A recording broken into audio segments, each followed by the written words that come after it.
Hi all, this is Gagan and I have here with me Pawan. Today we are going to talk about our project which is machine generated image detection. So what is machine generated image detection? Basically, we want to build a model that is capable of detecting if an image is generated by an AI. Before we dive into our approach, let us first discuss the motivation behind the problem we are trying to solve. Let's take a pop quiz. Which of these four images do you think were generated by an AI? Go ahead and pause for a moment to think. If you answered anything other than all four images, then we've got some news for you.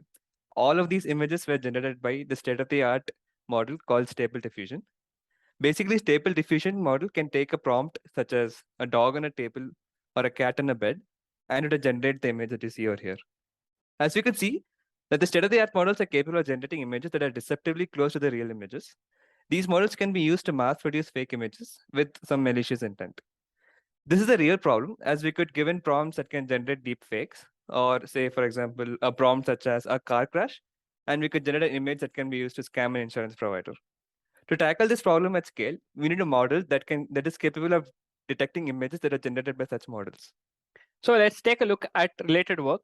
There have been work done on detecting generated images from GANs only. These techniques relies on method of preventing the adversary from obtaining an accurate latent code of the image. However, we have generative models like Stable Diffusion that take in a text prompt and generate images where we can't apply such techniques. There have also been work involved in studying the color space representation of generated and real images. This method really relies on the difference in color component interpolated by an actual camera sensor and color components generated by some feature map. Recently, few have explored attacking Stable Diffusion models by passing certain prompts that make the model generate absurd images, but these work do not discuss upon the detection of machine-generated images. So here is our approach. We have 3 steps. We take the image and their corresponding captions from WisWis dataset and feed the caption into a Stable Diffusion model. This will give us a dataset of real and generated image pairs for a given caption. Next, we use a pre-trained model like ResNet 50 and VGG16 that were trained on ImageNet dataset to extract features from the images. Finally, we use these extracted features to train our own neural network classifier that can differentiate between real and generated images. Now, taking a closer look, we have the WisWis dataset that contains images and the corresponding captions. We generate the counterpart images by feeding the captions of these images to a Stable Diffusion model that will generate fake images, but with the same context. Since Stable Diffusion model is extremely resource demanding, we decided to restrict the total dataset size to be 38,000 images with 19,000 real images from WisWis and 19,000 generated images from Stable Diffusion model. In the feature extraction step, we try out 2 different pre-trained models for the feature extraction. We consider the VGC16 model and the ResNet 50 model to get the pre-trained feature. Once the features are created, we have 2 separate feature vectors, which we will use to train and compare performance of different models.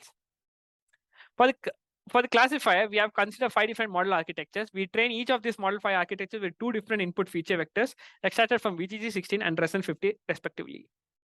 The first model, we have 4 hidden layers with fully connected 4 layers with 1 output layer for binary classification. The second model is same. We use a dropout regularization with a dropout value of 0.5. The model 3, instead of dropout, we use batch normalization, and in model 4, we use L1, L2 regularization. In model 5, we built a deeper version model of model 1 to see if it has any effect with 8 hidden layers instead of 4. Of all the models we trained, the best performing model was Model 1 with features extracted from the ResNet 50 model. We were able to achieve an accuracy of 84% and an F1 score of 0.83.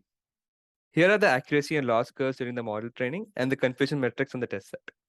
We learned a couple of things from this project. First of all, we were able to generate a dataset for this challenge as there was no existing standardized dataset for this task. We created our own dataset using WisWis and its captions, which gave a very good balanced dataset to work on. So this dataset contains 2 images with similar context. So this prevents the model from classifying images as real or fake simply because of the different context in the images. For example, if the real dataset only contained cats and the generated dataset only contained dogs, then the model would end up learning that the dogs are generated and the cats are real. Another thing we learned for this task at hand was that the models with ResNet 50 feature vectors perform better than their counterparts with VGG16 feature representations. This could be because the ResNet 50 model had a better feature representation than the VGG16 model for this task. We have some future scope for the extension of our project. We could build a larger dataset for this task by using other large captioning datasets such as MS COCO captioning dataset. We could also explore the explainability of these models using LIME or SWAP and find what features contributed to the classification. Thank you.